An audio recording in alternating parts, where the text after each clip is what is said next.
Écoutez ceci, contrairement à ce que beaucoup de personnes pensent, la foi est plus grande que la prière. La foi est plus grande que la prière. Quand vous regardez à travers le monde, je prends que dans le spectre du monde chrétien, je laisse les autres religions, beaucoup d'hommes et de femmes prient sur la terre. Mais écoutez ceci, peu ont d'exaucement. Vous savez pourquoi? Parce que la majorité des gens pensent que la prière est plus grande que la foi. La foi est plus grande que la prière. Écoutez ceci.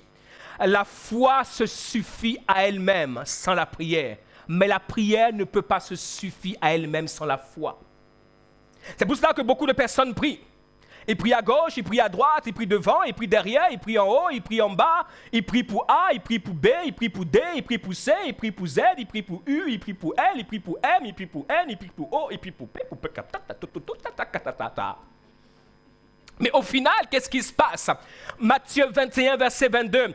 Tout ce que vous demanderez avec foi par la prière, vous le recevrez. Il dit quoi? Tout ce que vous demanderez avec la foi par la prière, vous le recevrez. Pas tout ce que vous demanderez par la prière. Lorsqu'il n'y a pas la foi, la prière n'a pas de sens. La prière n'a pas de raison d'être. La prière est juste une élocution sans écho. Elle ne dépasse même pas le plafond et encore moins arriver au ciel. Il vaut mieux prier peu en ayant la foi que prier beaucoup sans la foi parce que ça revient à zéro.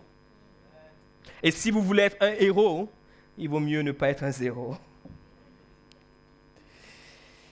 L'efficacité de la prière ne réside pas dans l'art de prier. Mais l'efficacité de la prière réside dans l'art d'avoir développé l'ingrédient de la foi. Et cet ingrédient prend vie à travers le Saint-Esprit qui vient habiter en nous et nous pousse toujours à avoir foi en Dieu et à dépendre de Dieu. Tant que la question de la foi n'est pas réglée, mes chers amis, la question de la prière demeure irrésolue. Tant que la question de la foi n'est pas réglée, il vaut mieux ne pas prier. Tant que la question de la foi n'est pas priée. C'est pour cela aujourd'hui, je nous parle de la foi authentique. Et nos difficultés ont la particularité de pouvoir nous aveugler.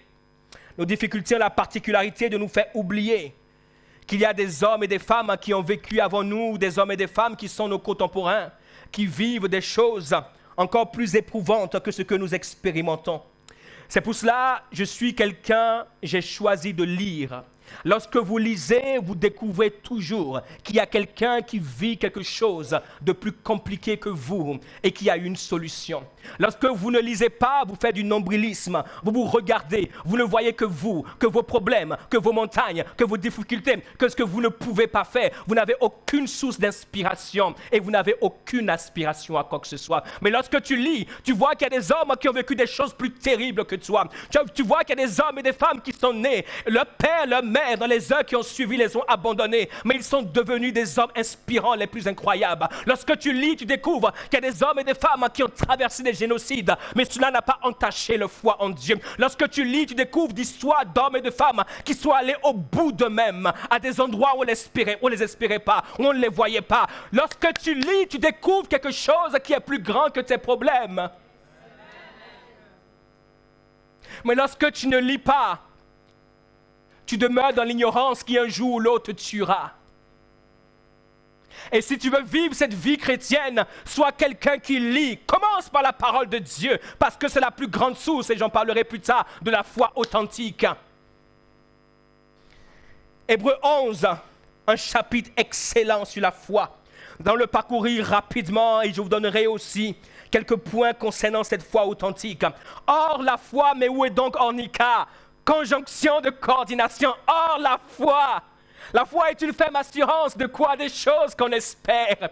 Qu'est-ce que tu espères? Si tu espères, tu dois avoir la foi. Ton espérance ne suffit pas. La foi est l'encre, est le pont qui te relie à ton espérance. Ton espérance peut être un rêve, mais tu dois avoir une foi. Or, la foi est une ferme assurance. Ce qui veut dire, oh, l'assurance de ce que tu espères est devant toi. Mais pendant que tu es ici, que tu n'es pas encore entré dans ce mariage, tu dois avoir une ferme assurance. Oh, que le Dieu qui t'a envoyé dans ce monde et qui a dit qu'il n'est pas bon que l'homme soit seul, a un projet de paix pour toi. Peut-être que les années passent, mais tu sais que ce Dieu est fidèle. Tu es ici et tu dois être ferme dans la croyance que ce Dieu ne t'a pas abandonné, qui ne t'a pas oublié, qui ne t'a pas ignoré, que ce Dieu ne fait point exception de personne. Oh, tu es sur une terre étrangère. On ne croit pas aux étrangers. On ne donne rien aux étrangers. Mais tu dois avoir la ferme espérance que ce Dieu qui t'a envoyé dans ce monde, c'est pas pour que tu sois un numéro, mais c'est que tu puisses être une représentation du ciel sur terre. Tu dois avoir cette ferme assurance. Je ne vais pas te la donner. Je ne peux pas te la donner. Je peux t'inspirer, mais tu dois l'avoir. Oh, la foi est une ferme assurance des choses qu'on espère, une démonstration de celles qu'on ne voit pas. Et pendant que tu ne vois pas encore cela, tu dois démontrer cela. C'est cela la foi. C'est cela tout le mystère de la foi. Tu ne le vois pas encore. Tu ne le touches pas encore. Tu ne le sens pas encore. Mais pendant que tu es ici, tu dois le démontrer. Si c'est réellement la foi, si c'est réellement la foi authentique, tu dois le démontrer. Si tu ne le démontres pas, c'est que c'est encore une illusion. C'est encore un rêve. C'est encore un chapitre imaginaire de ta vie qui ne s'accomplira jamais. Mais tu dois démontrer cela.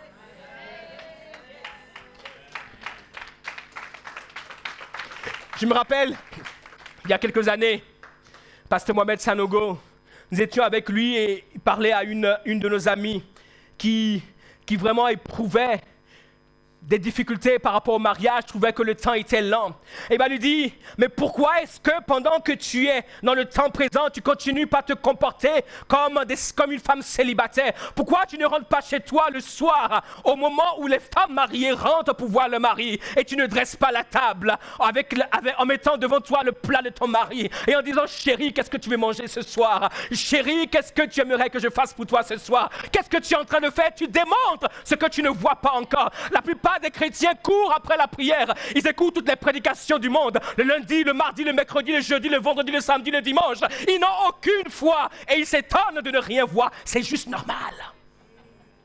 C'est juste normal. C'est juste normal. Ils ne démontrent rien. Ils n'ont aucune fermeté. Aucune assurance de ce que tu ne vois pas. Personne n'a dit que la foi, c'est voir. La foi, c'est voir ce qui est invisible avant de voir ce qui est visible. Oh, j'ai tellement de choses à dire. Laissez-moi avancer, s'il vous plaît, ne me retenez pas là. Pour l'avoir possédé, la Bible dit quoi? Pour l'avoir possédé, les anciens, ceux qui ont été avant nous, ils ont obtenu un grand, un bon, un excellent témoignage. La Bible dit quoi? Pour l'avoir possédé. La foi se possède. La foi ne s'imagine pas. La foi n'est pas un sentiment qui vient aujourd'hui et qui demain court. La foi n'est pas une impression. La foi n'est pas une sensation. La foi est une possession. Ah, on voit que j'ai été en vacances et que ça fait longtemps que je n'ai pas apporté la parole de Dieu. J'aime la parole de Dieu parce que moi-même, alors que je me prêche à moi-même. Il y a tellement de montagnes, tellement de défis, tellement de choses. Oh, que le Seigneur place devant moi. J'ai besoin de posséder cette foi. Et la Bible nous dit, les anciens ont obtenu un témoignage favorable. Qui sont-ils, ces anciens? C'est par la foi que nous reconnaissons que le monde a été formé par la parole de Dieu. Si tu veux raisonner sur la parole de Dieu, continue ton raisonnement parce que tu ne finiras jamais. C'est impossible avec ton cerveau de comprendre la parole de Dieu. C'est impossible avec ton cerveau de comprendre qu'il a dit que la lumière soit et la lumière fut. C'est impossible avec ton cerveau de comprendre qu'il a pris l'homme à partir de la poussière et il l'a formé. C'est impossible. C'est par la foi que nous croyons que le monde a été formé par la parole de Dieu. Ce qui veut dire que tout dans ce monde qui doit être formé de la part de Dieu a besoin d'une certaine foi. En sorte que ce qu'on voit n'a pas été fait de choses. Ce que nous voyons a été fait de choses invisibles. Ce qui veut dire, avant de manifester la visibilité de ce que tu dois vivre, tu dois être connecté à l'invisibilité. Sinon, ce n'est pas possible.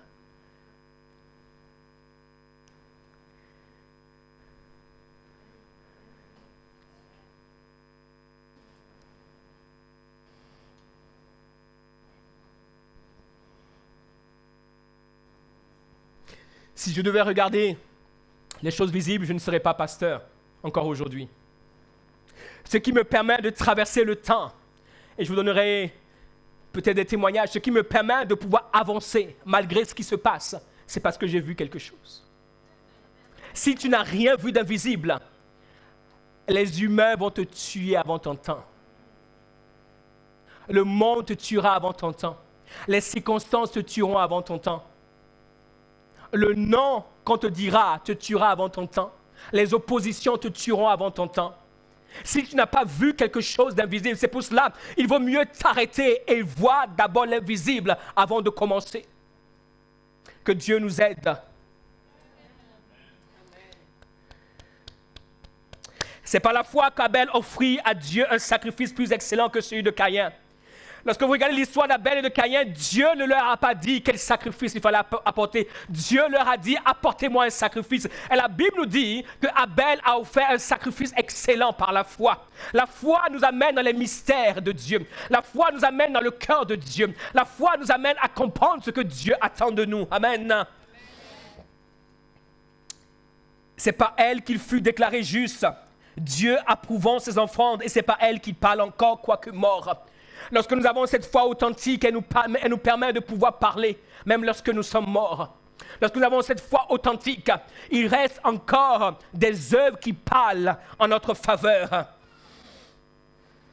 C'est par la foi qu'Enoch fut enlevé pour qu'il ne vit point la mort et qu'il ne parut plus parce que Dieu l'avait enlevé, car avant son enlèvement, il avait reçu le témoignage qu'il était agréable à Dieu. La Bible nous dit que Enoch marcha avec Dieu et ne fut plus. Il fut tellement agréable à Dieu. Agréable comment? Parce qu'il avait placé sa foi en Dieu. Il a été agréable comment? Parce qu'il a marché avec Dieu. Lorsqu'on dit qu'on marche avec Dieu, en réalité, on dit qu'on dépend de Dieu. Lorsque tu marches avec quelqu'un, tu ne peux pas avoir un pas plus vite que lui.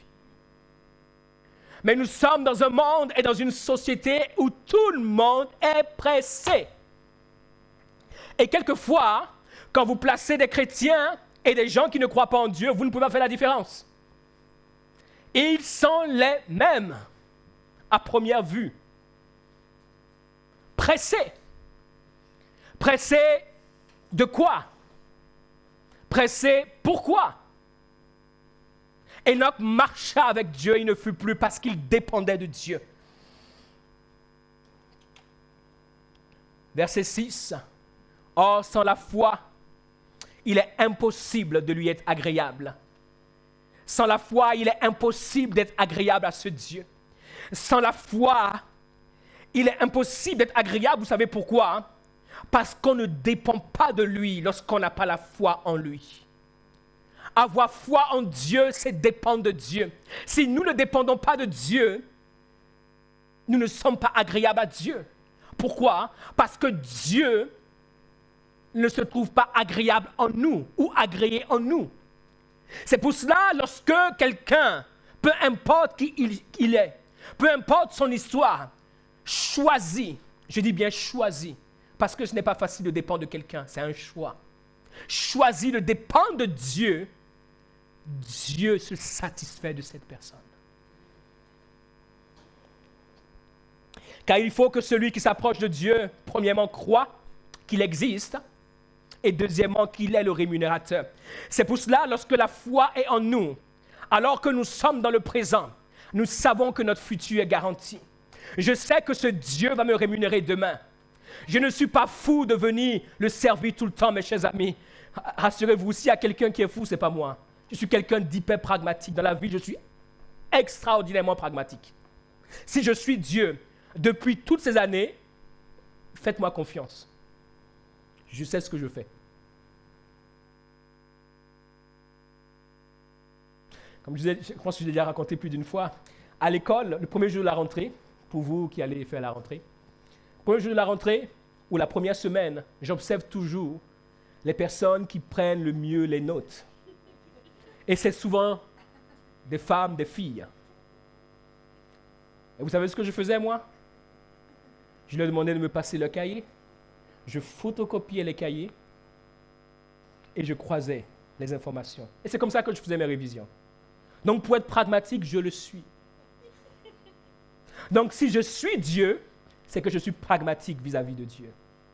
Et dépendre de Dieu, c'est la meilleure des choses que vous puissiez faire. J'ai dit quoi? Dépendre de Dieu, c'est la meilleure des choses que vous puissiez faire parce qu'il est un rémunérateur qui ne tarde pas. Je ne sais pas si vous avez eu votre salaire, c'est le dimanche 1er. J'espère que votre banque n'est pas fermée, ni la banque de votre employeur fermée, mais sachez que Dieu est toujours à l'heure sur le salaire. Lorsque nous avons foi en lui, il est toujours à l'heure. Il est le rémunérateur de ceux qui le cherchent. C'est par la foi que Noé, divinement averti des choses qu'on ne voyait pas encore et saisi d'une crainte respectueuse, construisit une arche pour sauver sa famille. Dieu lui a dit, mais il n'a pas vu. Le déluge n'avait jamais eu lieu. Mais Dieu va lui dire, et c'est par la foi qu'il va construire une arche qui va lui prendre des années. Par la foi, il va construire, les gens vont se moquer de lui. Les gens vont lui dire, mais tu es fou, l'eau n'est jamais tombée du ciel. L'eau vient toujours de la terre, mais qu'est-ce que tu fais? C'est une énormité appelée bêtise que tu es en train de faire. Il m'a dit, il n'y a pas de problème, je serai le premier qui ferait une aussi grande bêtise sur terre. Au moins, je serai célèbre pour quelque chose. Et il va construire son arche pendant des années. Et quand le moment sera venu, la soi-disant bêtise de Noé deviendra la raison pour laquelle des multitudes de personnes vont mourir. Mes chers amis, beaucoup d'entre nous, nous attendons de voir avant de faire. C'est pour cela que les chrétiens sont languissants. Ils attendent de voir. Et c'est pour cela aujourd'hui,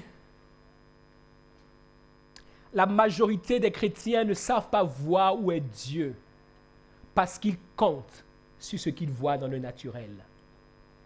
Mais que Dieu nous préserve et que Dieu nous donne d'avoir une foi authentique qui nous permet de voir l'invisible avant de voir ce qui est visible. Construire une arche pour sauver sa famille, c'est pas elle qui condamna le monde et devint héritier de la justice qui s'obtient par la foi. Verset 8, c'est par la foi qu'Abraham, lors de sa vocation, obéit et partit pour un lieu qu'il devait recevoir en héritage et qu'il partit sans savoir où il allait. Il ne savait pas où il allait. On parle de la foi d'Abraham. Tout le monde aimerait être comme Abraham, mais j'aimerais vous dire, est-ce que tu es prêt aujourd'hui à partir, aller là où tu ne sais pas? Ne serait-ce que même lorsqu'on dit d'aller, là où on sait déjà, on a peu de personnes avec nous. Allons évangéliser à Bussy-Saint-Georges, vous n'avez personne.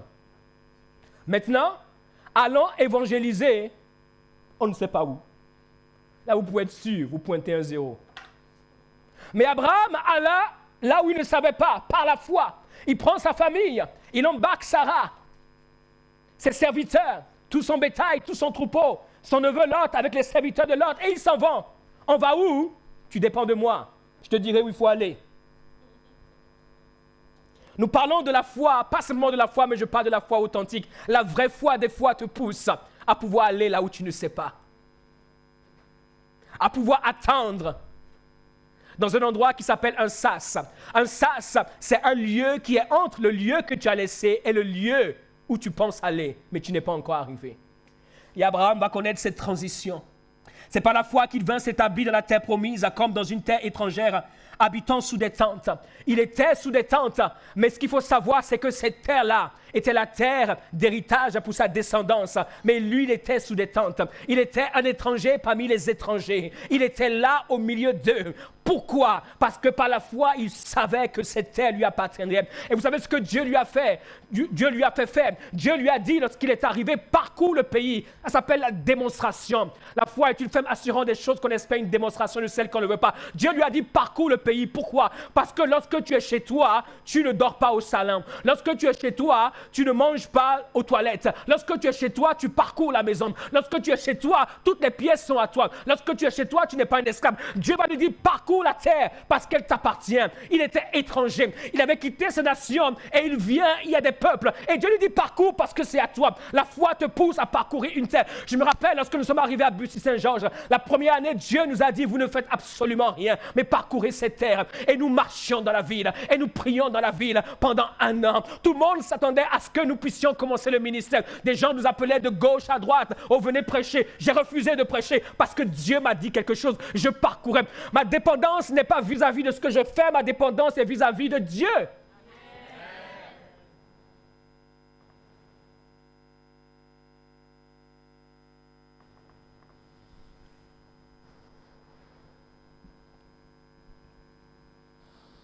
Car il attendait la cité qui a de solides fondements, celle dont Dieu est l'architecte et le constructeur.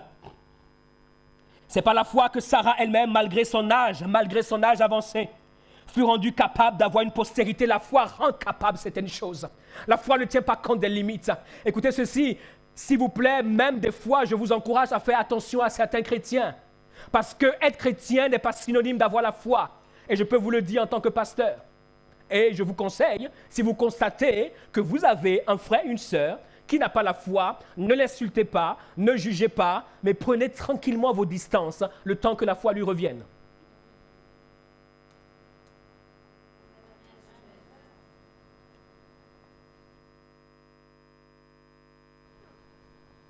Malgré son âge avancé, Dieu va lui permettre d'enfanter. Pourquoi? Parce qu'il y a des chrétiens qui vont te dire « Ouh là là là là, attention, l'horloge biologique est en train de tourner, tu n'es pas encore marié. » Normalement, tu ne devrais pas entendre cela de personnes qui ont la foi. Même si elles ne comprennent pas, elles doivent s'attendre avec toi au même Dieu auquel tu t'attends. Pourquoi elles t'inspirent ce qui va t'éloigner de ce Dieu-là? Oh, j'ai l'impression que l'heure est en train de tourner, ma sœur. Oh, s'il te plaît. Parce que là, je peux te dire, hein, c'est vrai que Dieu fait des miracles, mais là, dans ton cas, attention, attention, hein.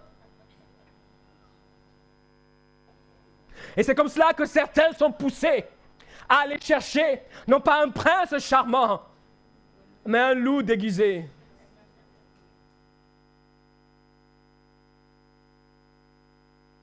Et c'est pour cela que certains sont pressés et ils vont porter une chaussure, soit qui va serrer le pied, qui leur fera mal, ou une chaussure qui sera plus grande, et chaque fois qu'ils vont marcher, on va sentir quelque chose qui ne va pas, quoi.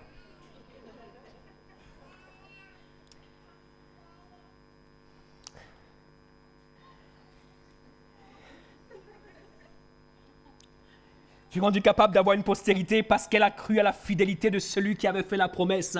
Est-ce toi qui as fait la promesse? Est-ce moi? Ce n'est pas moi, ce n'est pas toi, c'est celui qui a fait la promesse. Lorsque nous avons foi dans sa fidélité à tenir sa parole. La Bible déclare dans Jérémie 1, verset 12, c'est pas la peine de le prendre, ça me vient juste à l'esprit, hein, que Dieu veille sur sa parole pour l'exécuter. Lorsque Dieu fait une promesse, il est celui qui est garant de cette promesse. Il est celui qui tient cette promesse. Il est celui qui accompagne cette promesse. Il est celui qui aiguille cette promesse. Il est celui qui l'amène à la manifestation. Dieu veille sur sa promesse. La seule chose que toi et moi nous avons à faire, c'est de pouvoir veiller sur Dieu. Nous veillons sur Dieu et Dieu veille sur la promesse. Et un jour, sans nous en rendre compte, la promesse devient la manifestation. Nous n'avons qu'une chose à faire, c'est de pouvoir regarder Dieu. Et la promesse devient la manifestation. C'est pourquoi dans un homme déjà usé de corps naquit une postérité nombreuse comme les étoiles du ciel, et nous sommes les bénéficiaires, comme le sable qui est sur le bord de la mer et qu'on ne peut compter. C'est dans la foi qu'ils sont tous morts sans avoir obtenu les choses promises, mais ils les ont vues et saluées de loin, reconnaissant qu'ils étaient étrangers et voyageurs sur la terre. La Bible nous dit ceci, ils n'ont pas simplement possédé la foi, mais ils sont morts avec la foi. C'est pour cela que l'apôtre Paul pouvait dire « J'ai combattu le bon combat de la foi et je sais que la couronne m'est réservée. » Combien d'hommes et de femmes à la fin de leur vie peuvent dire « Je sais que la couronne m'est réservée. » Ce n'est pas de l'orgueil. Lorsque tu as possédé la foi, au jour où tu dois quitter ce monde, cette foi te parle et cette foi te dit, à cause de comment tu as vécu, tu vas posséder tes possessions. Il dit, ils sont morts dans la foi. Est-ce que vous savez qu'avoir la foi, ce n'est pas posséder tout ce que notre foi veut avoir? Avoir la foi, ce n'est pas posséder tout ce que notre foi veut avoir.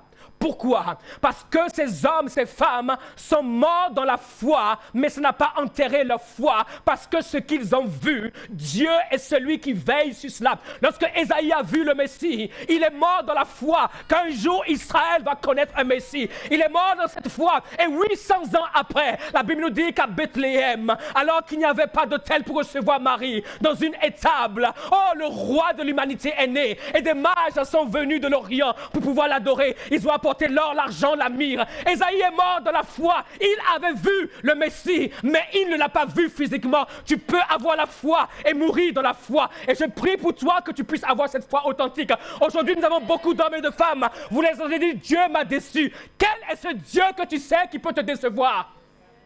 Comment Dieu peut te décevoir? C'est une aberration. Dieu m'a déçu. Dieu t'a déçu. Tu parles de quel Dieu? Pas de mon Dieu en tout cas. Tu parles du Dieu que tu as créé. Tu parles de ton petit Dieu, pas de mon Dieu. Comment Dieu peut te décevoir? C'est lui qui a fait la promesse, c'est pas toi. Il est avant toi, il est avant moi, il est avant nous. Comment peut-il te décevoir? Ah, je ne comprends pas Dieu. Ah, ok, d'accord, très bien. Mais justement, c'est un vieillard qui vit depuis tant d'années, il a des mystères qui le concernent. Et un petit conseil, n'essaie pas trop de le comprendre, suis-le simplement. Parce que des fois, il fait des tours et des détours. Mais au final, ce qu'il a dit, il le fait. Est-ce que tu peux acclamer ce Dieu?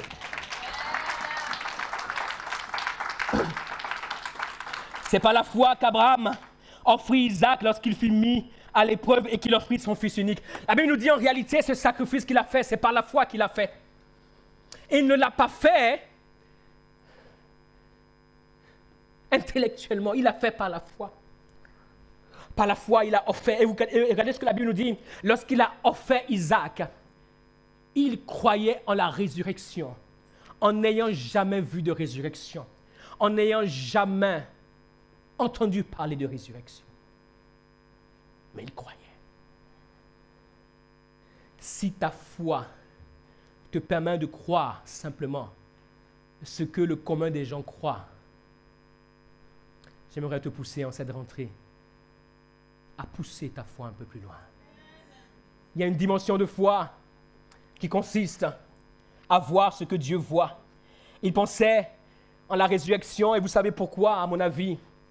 Parce que l'enfant qui est venu 25 ans après, lorsque Elohim est descendu du ciel et lui a dit l'année prochaine, à la même époque, ta femme embrassera un fils. Cet enfant n'est pas né de Sarah. Cet enfant n'est pas né d'Abraham. Cet enfant est né de Dieu. Et lorsque Dieu lui a dit, amène-moi cet enfant, il a cru, une fois de plus, il peut le tuer et il peut le ramener à la vie. S'il a été capable de mettre un enfant dans le ventre d'une femme de 75 ans.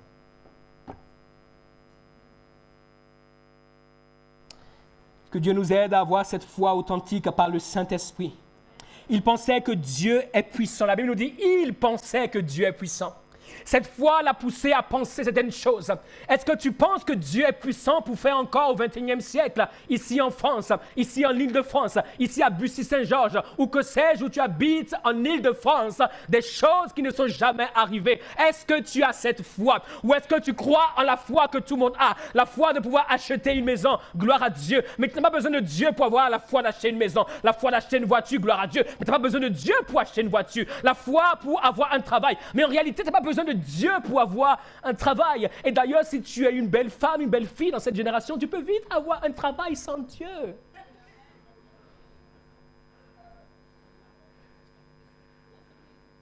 Je ne vous conseille pas ça. Mais je dis juste la réalité.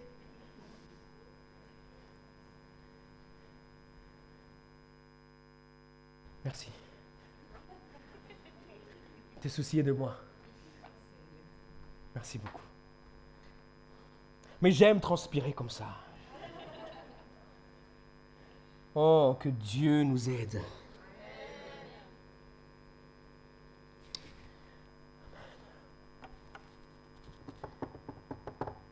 Aussi le recouvra-t-il par une sorte de résurrection. C'est par la foi qu'Isaac bénit Jacob et Esaü ont vu des choses à venir. C'est par la foi que Jacob mourant bénit chacun des fils de Joseph et qu'il adora appuyé sur l'extrémité de son bâton, même au point de mourir.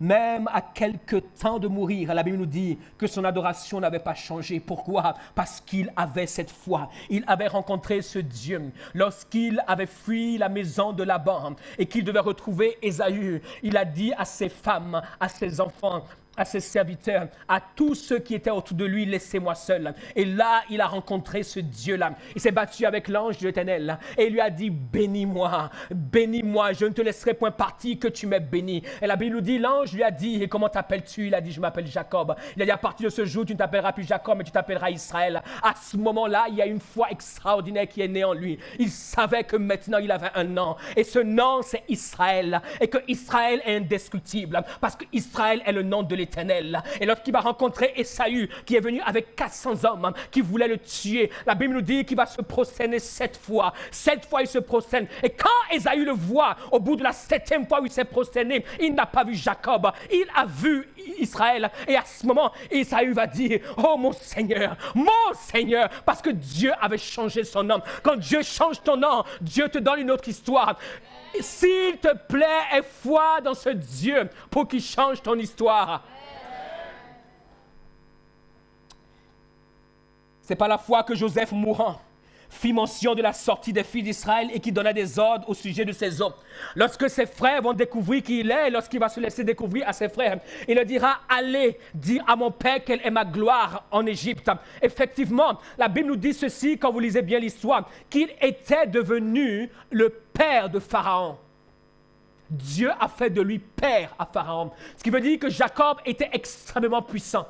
Et il dira donc, allez dire à mon père quelle est ma gloire en Égypte. Mais écoutez ceci, la Bible nous dit que lorsqu'il voulait mourir, malgré la gloire qu'il avait en Égypte, il ne voulait pas être enterré en Égypte. Il a demandé que ses os soient emportés. Je suis toujours surpris quand je vois les chrétiens qui courent après la bénédiction avant Dieu. C'est une misère, c'est un malheur, c'est une erreur.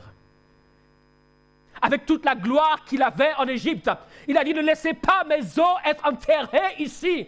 Par la foi, il m'a dit, prenez mes os et allez dans la terre que Dieu a promis à nos pères. La terre de Canaan, celle où coule le lait et le miel. La terre de l'Éternel, celle qui est inaccessible, celle qui est indescriptible. Quels que soient les ennemis qui seront autour, Dieu a juré par lui-même dans Genèse 22 à Abraham, je te bénirai et je bénirai ceux qui te bénissent et je maudirai ceux qui te maudissent. Quiconque se lèvera contre toi, je combattrai moi-même contre lui parce que je suis l'Éternel Dieu. Et il dit, rassemblez mes os par la foi. Par la foi, il y a certaines choses que tu dois faire. Par la foi, j'aimerais te dire, avant de mourir, écris ton testament. Que la majorité de tes biens aillent aussi à l'église. S'il vous plaît, un grand amen. Et des applaudissements. C'est par la foi que Moïse, j'ai tellement de choses. À sa naissance, on fut caché pendant 3 mois par ses parents parce qu'il vit que l'enfant était beau. Il faut comprendre ce qu'il y a derrière beau. Ils n'ont pas simplement vu que l'enfant était beau dans le sens de la beauté. Ils ont vu quelque chose en lui. Ils ont vu une gloire en lui. Vous savez, lorsque Moïse est monté sur la montagne, la Bible déclare, lorsque son frère Aaron est venu le voir, il ne pouvait pas le regarder parce qu'il y avait une gloire. Donc même lorsqu'il était né, ses parents ont vu cet enfant, ce fils-là n'est pas comme les autres. Il y a quelque chose en lui. Et par la foi, ils ont décidé de désobéir au risque et péril de la vie au roi, à Pharaon. Pharaon était Dieu sur terre, mais ils ont su et ils savaient qu'il y a un Dieu dans le ciel qui est plus grand que le Dieu sur terre. Et la Bible nous dit qu'il ne craignit point l'ordre de Pharaon et qu'il ne craignit pas l'ordre du roi. C'est par la foi que Moïse, devenu grand, refusa d'être appelé. Lorsque tu as la foi, il y a des choses que tu refuses. Lorsque tu es un chrétien qui a la foi, il y a des choses que tu refuses. Je vous parle à vous, jeunes gens. Vous qui visez une carrière, vous qui voulez être grand, vous qui voulez être puissant, je sais que tu es intelligent. Je sais que Dieu veut faire de grandes choses avec toi. Je sais que Dieu veut faire de toi une Esther, un Joseph, un Daniel. Mais j'aimerais te dire, il y a des choses que tu dois refuser. À Babylone, Daniel a refusé de pouvoir se souiller avec les mains du roi. Lorsque tu as la foi en Dieu, il y a des choses que tu refuses. Refuser d'être appelé fils de la fille de Pharaon. Aimant mieux être maltraité. Lorsque tu as la foi, il y a des fois tu aimes être maltraité. Amen. Qui est-ce qui est en train de pincer l'enfant? Avec le peuple de Dieu que d'avoir pour un temps la jouissance du péché. Regardant l'opprobre de Christ comme une richesse, plus que les trésors d'Égypte, car il avait les yeux fixés sur la rémunération. C'est par la foi qu'il quitta l'Égypte sans être effrayé de la colère du roi. Car il se montra ferme, comme voyant celui qui est invisible, comme voyant celui qui est invisible, comme voyant celui qui est invisible. En réalité, lorsqu'on dit que la foi ne voit pas, c'est faux. La foi voit quelque chose que les autres ne voient pas. La foi voit quelque chose que les autres ne voient pas. La foi voit quelque chose que les autres ne voient pas. En réalité, la foi voit Dieu.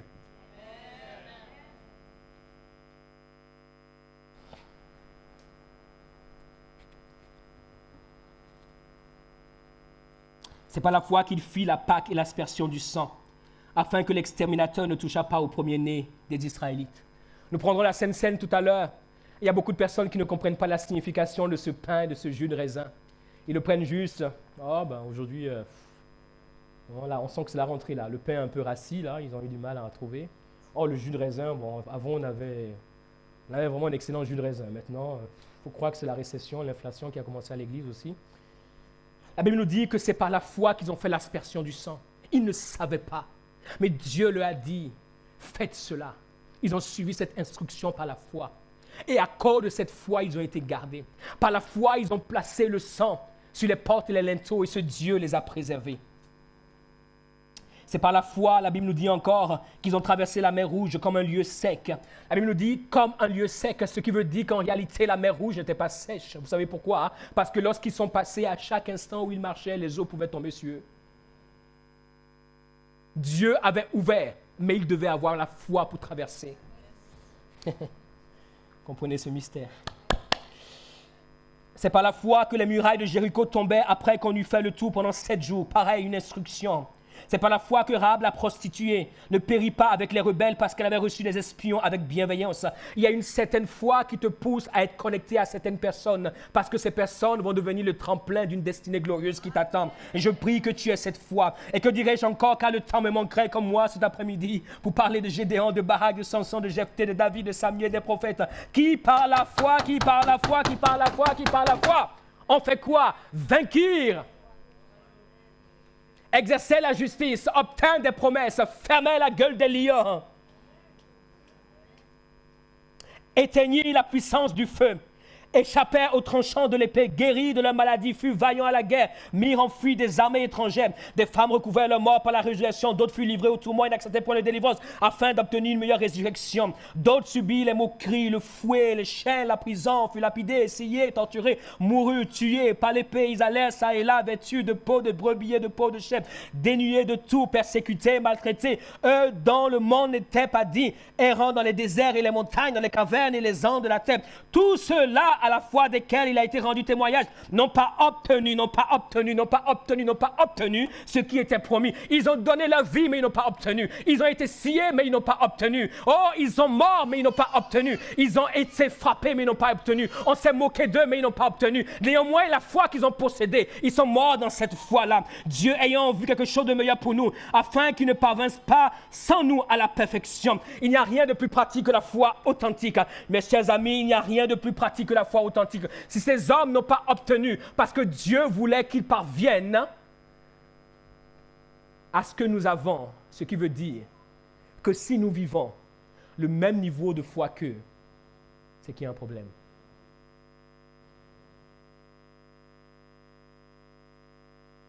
La Bible nous challenge pour aller plus loin. Cette foi authentique, c'est une foi inspirée. La foi authentique est une foi inspirée par ceux et celles qui nous ont précédés. Nous ne sommes pas le fruit de nous-mêmes. Encore une fois, arrêtons d'avoir du nombrilisme, de penser « Oh oui, moi, je... » Mes chers amis, nous sommes le fruit d'autres personnes. D'autres nous ont inspirés. D'autres nous ont inspirés par leur témoignage, par leur vie, par leur encouragement, par leur message, par leur prédication, par ce qu'ils ont vécu, par ce qu'ils ont expérimenté. La foi authentique est une foi inspirée. Écoutez ceci, nous avons une dette envers ceux qui ont bravé toutes sortes d'obstacles pour que nous puissions parvenir à la foi. Des fois, ce sont nos parents biologiques, des fois, c'est un oncle, c'est une tante, c'est un ami, c'est un collègue. Il y a des hommes et des femmes, de par leur foi authentique, qui nous ont inspirés à devenir des chrétiens, inspirés à chercher Dieu, inspirés à nous poser des questions par rapport à notre éternité. La foi authentique est une foi inspirante. Qui as-tu inspiré? Qui inspires-tu? Qui veux-tu inspirer? Si notre foi n'inspire personne, c'est qu'elle n'est peut-être pas probablement pas authentique. La Bible nous parle d'un homme extraordinaire qui a écrit plus de la moitié du Nouveau Testament. Est-ce que vous savez comment la foi de cet homme a été inspirée? lorsqu'on était en train de tuer Étienne, lorsqu'on le lapidait, la foi d'Étienne a inspiré Saul de Tarse. Parce qu'à ce moment-là, la Bible nous dit que ceux qui lapidaient Étienne sont venus jeter le vêtement aux pieds de Saul. Il était un jeune homme. Il voyait comment est-ce qu'on lapidait cet homme. Il voyait que malgré cela, cet homme s'est mis à genoux. Et il a dit, Père, oh Seigneur, pardonne-leur parce qu'ils ne savent pas ce qu'ils font. Et la Bible nous dit que dans le ciel, le Seigneur s'est levé de son trône. Un roi ne se lève jamais. Si vous voyez un roi qui se lève, c'est qu'il y a un problème. Pour ne pas dire non merde. Si vous voyez un roi qui se lève, c'est qu'il y a un grand problème. Et la Bible nous dit à ce moment-là, le Seigneur s'est levé de son trône parce qu'il y a une foi qui a inspiré. À ce moment-là, Étienne est mort en tant que martyr. Ce que la plupart des gens ne savent pas, c'est que la mort d'Étienne est une mort prophétique. Parce qu'au pied de Saul de Tarse, les vêtements de ceux qui lapidaient, l'un des plus grands apôtres qui serait sur la terre était là. Les gens pensaient qu'un homme appelé Étienne était en train de mourir. Étienne était en train d'inspirer l'humanité. Étienne était en train d'inspirer le 21e siècle. Était en train de nous inspirer parce qu'à travers la mort d'Étienne, à travers cette foi authentique, où il s'est tenu devant les Sanhédrins, un homme qui s'appelait Saul de Tarse était en train de devenir Paul. Écoutez ceci, avant de connaître le Seigneur sur le chemin de Damas, il l'a connu lorsqu'Étienne était en train de mourir. Une foi authentique, elle inspire. Qui inspires-tu? Est-ce qu'Étienne avait mal? Il avait mal. On ne peut pas te lapider et tu dis j'ai pas mal. C'est faux, tu mens. Il avait mal. Mais dans sa douleur, il a inspiré quelqu'un. Souvent, lorsque nous voyons le pasteur prêcher, nous disons « Waouh, oh, c'est tellement facile pour lui ». Toutes les fois où je prêche, je ne prêche pas parce que je le sens. Je prêche parce que je dois prêcher. Que ça aille ou que ça aille pas dans ma vie, ce n'est pas à propos de moi. Ce que je prêche, ce n'est pas Ulrich Aounou. Ce que je prêche, c'est Jésus-Christ. Et quoi que je vive, Jésus-Christ est toujours sur le trône. Quoi qu'il se passe dans ma vie, Jésus-Christ est toujours le roi des rois. Quoi qu'il m'arrive, Jésus-Christ règne éternellement. Une foi authentique est une foi inspirante. Mon Dieu. Une foi authentique est une foi constante. Ce n'est pas la foi de la mode comme nous pouvons voir autour de nous. Mes chers amis, lorsque la foi est authentique, elle est constante, nous sommes prêts à mourir pour ce que nous croyons et nous ne changeons pas ce en quoi nous croyons au gré des saisons. Avec le temps, je suis un très grand observateur des gens. J'ai appris à mesurer la foi des gens, non pas sur la base de ce qu'ils me disent, mais j'observe leur vie. Écoutez ceci, ce que nous faisons avec constance définit ce dans quoi nous avons la foi. Souvent, les gens peuvent vous tromper, vous amener sur des chemins détournés. Faites attention. Ce que les gens font avec constance, c'est ce qui définit la foi qu'ils ont. Parce que tu ne peux pas répéter quelque chose de manière constante sans avoir une foi en cela. Allô? Tu ne peux pas. Si tu manges tous les jours, c'est que tu as foi dans la nourriture. Si tu n'as plus foi dans la nourriture, tu verras où tu iras. Essaye de pouvoir ne pas manger pour certains, même 3 jours. Vous aurez l'impression qu'il y a une 3e guerre mondiale qui a commencé. Celle du ventre. C'est parce que nous avons foi dans la nourriture que nous mangeons chaque jour, que nous cherchons la nourriture. Et pour certains, faites-leur confiance, ils cherchent la bonne nourriture. Une bonne entrecôte, une belle basse-côte.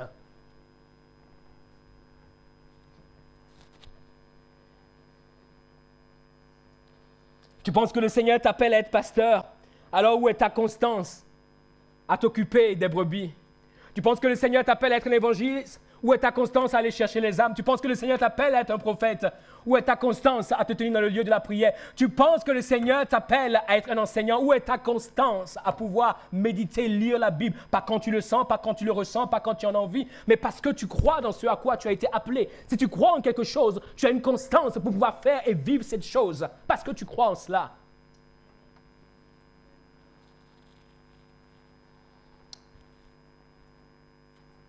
Quand je suis rentré dans cette nation il y a maintenant 26 ans, l'une des premières choses que le Seigneur m'a dites, c'est que, écoute mon fils, ce pays n'est pas un désert. Autour de moi, il y a encore aujourd'hui beaucoup de gens qui parlent de cette nation comme un désert. C'est la raison pour laquelle 26 ans après, et avec ma femme, nous sommes toujours là. Nous avons eu tellement d'opportunités de pouvoir partir, mais Dieu nous a dit, cette terre n'est pas un désert. C'est la terre que je vous ai donnée. Et c'est la raison pour laquelle depuis 26 ans, nous prions et nous jeûnons. Pas parce que nous sommes fous, mais parce que Dieu nous a dit quelque chose. Vous prenez les gens qui me connaissent depuis 26 ans, ils vous diront que ce que je fais aujourd'hui, c'est ce que je faisais déjà il y a 26 ans. Je ne fais pas quelque chose de nouveau aujourd'hui. Parce que la foi authentique est une foi constante. Si tu crois réellement en quelque chose, tu dois être constant dans ce que tu crois. Si tu crois en quelque chose, tu dois le faire, malgré le temps, malgré les saisons, malgré les années. Mais aujourd'hui, nous vivons au gré de la mode. Nous croyons que la prière est importante, c'est pour cela que nous prions. Et nous prions parce que nous croyons que la prière amène le règne de Dieu, et peu importe le temps, nous continuerons de prier. Nous croyons que la prière permet de confronter les forteresses du diable, et peu importe ce qui se passe, nous continuerons de prier. Nous croyons que la prière résout les problèmes de l'humanité, et peu importe ce qui se passe, nous continuerons de prier. Nous croyons que la prière permet au fleuve du réveil de pouvoir venir, et quoi qu'il arrive, nous continuerons de prier. Nous croyons, et nous faisons. La foi authentique est constante, elle ne change pas. Pour certains, la prière est une mode, mais pour nous, c'est un mode de vie. Quand tu as une foi authentique, tu es constant dans ce que tu fais. J'aime le football et comme je l'ai dit, j'aime aussi lire. Et je suis tombé il n'y a pas longtemps sur un article sur Cristiano Ronaldo où plusieurs de ses coéquipiers témoignent. Il n'y a pas un club où il est passé, où quelqu'un est arrivé avant lui. Carlos Tevez explique une fois, je ne sais pas si c'est à 6 heures ou à 7 heures, il s'est dit, je viendrai à l'entraînement. Et Cristiano Ronaldo était déjà là. Le plus tôt et le plus tard. Et encore aujourd'hui, à quoi? 39 ans, 40 ans? Ce qu'il a commencé depuis la quinzaine, il continue de le faire. C'est pour cela qu'il est là où il est, il n'y a pas de hasard. La foi authentique est une foi constante. Souvent, nous vivons avec des modes. Nous courons à gauche, nous courons à droite parce que nous n'avons pas une foi authentique. Et une foi authentique en cette rentrée. Que cette foi soit constante. Si en quoi tu crois, accroche-toi à cela. Même si tu ne vois pas, que ta foi soit constante. Et Dieu sera pour toi. Et Dieu sera avec toi. Tu crois dans le jeûne, alors on ne doit pas te supplier pour jeûner. Et tu as une belle occasion dès demain. Tu crois dans la prière, on ne doit pas te supplier pour prier. Et tu as une belle occasion dès demain. Tu crois dans la méditation de la parole, on ne doit pas te supplier. Et tu as une belle occasion en cette rentrée pour pouvoir méditer la parole de Dieu. Je ne sais pas si en quoi tu crois, mais si tu crois en quelque chose, tu dois le faire de manière constante et de manière continuelle. Tu ne peux pas dire que tu crois en la prière quand tu ressens de pouvoir prier. Ce n'est pas croire en la prière, cela. Tu ne peux pas dire que tu crois dans le jeûne quand tu n'as plus à manger. Ça ne s'appelle pas le jeûne, ça s'appelle la grève de la faim ou l'effet de la pauvreté. C'est pas le jeûne, ça. Le jeûne, c'est quand tu as beaucoup à manger, comme la plupart du temps où tu veux jeûner, c'est là où tes collègues amènent le plus beau gâteau et tu le vois. Tu dis, oh, c'est mon gâteau préféré. Vous avez été inspiré prophétiquement d'amener ce gâteau. C'est mon Dieu qui vous a parlé. Oui, ton Dieu nous a dit que c'est le gâteau que tu aimes. Il voulait savoir si vraiment ce jeûne est un jeûne du cœur ou un jeûne de la tête. Et tu miroites ce gâteau et tu dis, non, je sais ce que je fais. Et je sais pourquoi je le fais. Je jeûne. Amen. Accordez-moi quelques minutes. La foi authentique est une foi aveugle. C'est une foi qui nous pousse à suivre Dieu. La Bible nous dit, tous deux étaient justes devant Dieu, observaient d'une manière irréprochable tous les commandements et toutes les ordonnances du Seigneur. Ils n'avaient point d'enfants, parlant de Zacharie et d'Élisabeth, parce qu'Élisabeth était stérile, et ils étaient l'un et l'autre avancés en âge. Or, pendant qu'il s'acquittait de ses fonctions devant Dieu, selon le tour de sa classe, il fut appelé par le sort. Et donc qu'il entra pour offrir le parfum, la Bible nous dit qu'un ange lui apparut. La Bible nous dit qu'il faisait des choses irréprochables devant Dieu. Ils étaient constants, mais malgré cela, ils n'avaient pas d'enfants. Et quand son tour est arrivé pour servir Dieu, il n'a pas dit, je suis l'homme qui sert Dieu depuis 20 ans et Dieu m'a oublié. Et Dieu ne se rappelle plus où j'habite, Dieu ne connaît plus mon prénom. Pourquoi devrais-je le servir? La Bible nous dit qu'il est entré comme d'habitude, de manière constante. Et c'est à ce moment-là que Dieu l'a visité. Lorsque nous sommes constants, lorsque nous faisons, Dieu nous voit. Et j'aimerais te dire, Dieu te voit. Je ne sais pas quelle est ton histoire, je ne sais pas quelle est ta vie, mais Dieu te voit. La foi authentique est une foi généreuse. Mes frères, que sert-il à quelqu'un de dire qu'il a la foi? Jacques 2, verset 14. S'il n'a pas les œuvres, la foi peut-elle le sauver? C'est une question et la réponse est non. La foi sans les œuvres, elle nous amène nulle part. Mais il dit, si un frère ou une sœur s'ennuie et manque de la nourriture de chaque jour, et que l'un d'entre vous leur dise, allez en paix, chauffez-vous et vous rassasiez, et que vous ne leur donniez pas ce qui est nécessaire au corps, à quoi cela sert-il? La foi authentique est généreuse. La foi authentique ne voit pas les problèmes et ferme les yeux lorsqu'elle peut résoudre les problèmes. Et même quelquefois, lorsqu'elle ne peut pas résoudre les problèmes, elle croit qu'en résolvant le problème de quelqu'un, Dieu va résoudre son problème qui est encore plus grand que celui de l'autre. Et la Bible nous dit ceci, il en est ainsi de la foi. Donc la foi, elle s'accompagne d'œuvres. Si elle n'a pas les œuvres, elle est morte en elle-même. Ce qui veut dire qu'en cette rentrée et pour les mois qui viennent, qu'est-ce que toi et moi nous allons faire qui prouve que nous avons une foi en Dieu?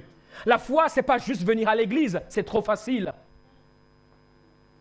La foi, c'est plus que venir à l'église. La foi, c'est plus qu'écouter un sermon. La foi, c'est plus que cela. La foi, c'est aussi faire quelque chose. La foi est généreuse. La foi donne. La foi partage. Pourquoi? Parce que si la foi est dépendante de Dieu, elle sait que ce qu'il a n'est pas à moi. Je dépends de Dieu. Mais lorsque nous voulons garder pour nous, c'est que nous ne dépendons pas de Dieu. Écoutez ceci, je peux prêcher des beaux messages. Je peux. C'est quelqu'un qui croit que je peux prêcher des beaux messages? Des beaux messages. Moi, je n'ai pas envie de prêcher des beaux messages. J'ai envie que quand vous m'écoutez prêcher, que mes messages vous hantent le jour, la nuit, jusqu'à ce que vous fassiez ce que Dieu veut qu'il fasse. Et vous ne pouvez pas m'écouter et rester indifférent. Même si vous ne voulez pas faire ce que vous entendez, l'Esprit de Dieu vous poussera matin, midi, soir. Et en cette entrée, j'aimerais bousculer votre foi pour que vous puissiez aller au-delà de ce que vous avez l'habitude de faire, afin que Dieu puisse se manifester d'une manière extraordinaire dans votre vie. Il en est ainsi de la foi, s'il n'a pas les œuvres, elle est morte. Mais quelqu'un dira, toi tu as la foi et moi j'ai les œuvres. Montre-moi ta foi sans les œuvres et moi je te montrerai la foi par mes œuvres. Alors en cette rentrée, que nous puissions montrer notre foi par les œuvres. Et je dirais que cette foi, elle est persévérante. C'est ce que le Seigneur nous a dit en cette année 2024, que ce sera une année de quoi? Apocalypse 3, verset 8. Verset 7. Voici ce que dit le Saint, le véritable, celui qui a la clé de David, celui qui ouvre et personne ne fermera, celui qui ferme et personne n'ouvrira. Je connais tes œuvres, voici parce que tu as peu de puissance et que tu as gardé ma parole et que tu n'as pas renié mon nom, j'ai mis devant toi une porte ouverte que personne ne peut fermer. Il dit pourquoi? Parce que tu as gardé ma parole. Tu n'as pas la percée simplement pour la percer. Tu as la percée parce que tu as été persévérant, parce que tu as eu cette foi. Tu n'as pas encore vu la percée en janvier, en février, en mars, en avril, en mai, en juin, en juillet, en août. Il n'y a pas de problème. On est en septembre. Il reste encore le mois d'octobre, encore le mois de novembre, encore le mois de décembre. S'il a dit, il le fera. Il faut que tu puisses croire en lui. Il faut que je croie en lui. Il faut que nous puissions croire en lui. Il est fidèle à sa parole. La foi authentique est une foi persévérante. Parce que tu as gardé ma parole, tu n'as pas renié mon nom. Alors j'ai placé devant toi une porte ouverte que nul ne pourra fermer.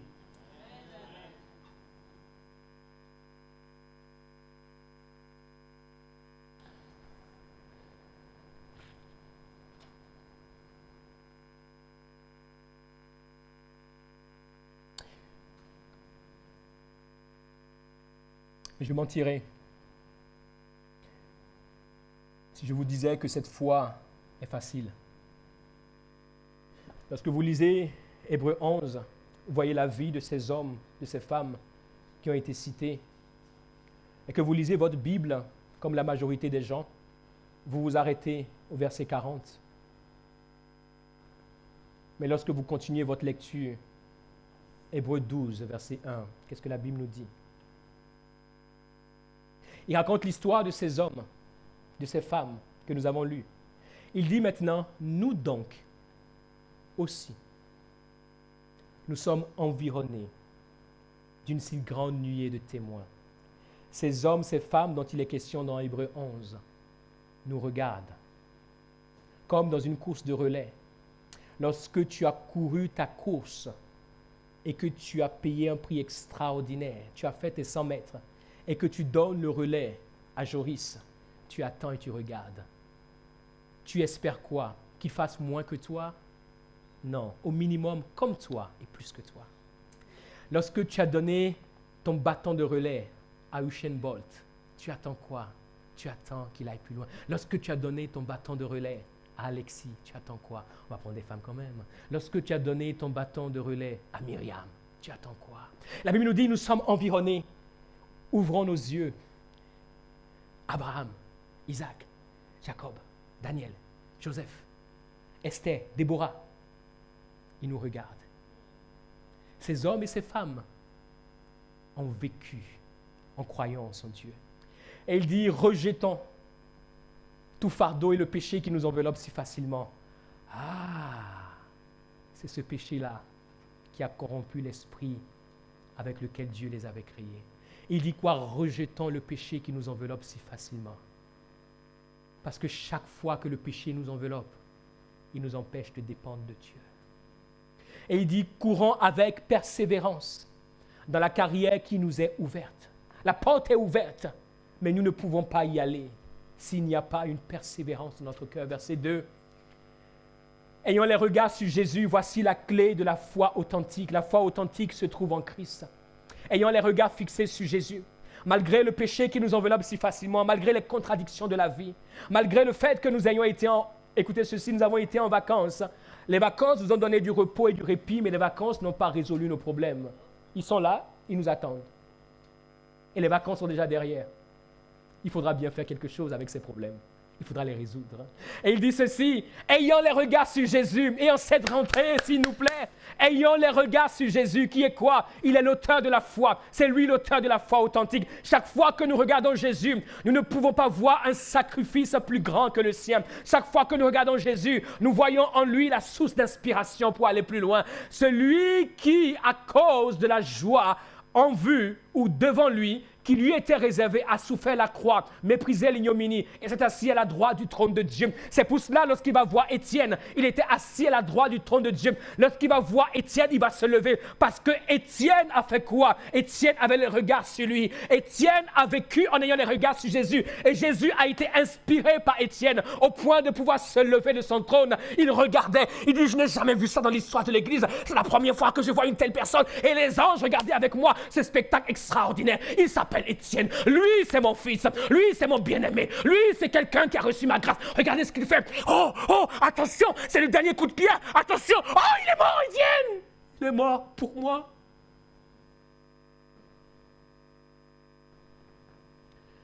Verset 3.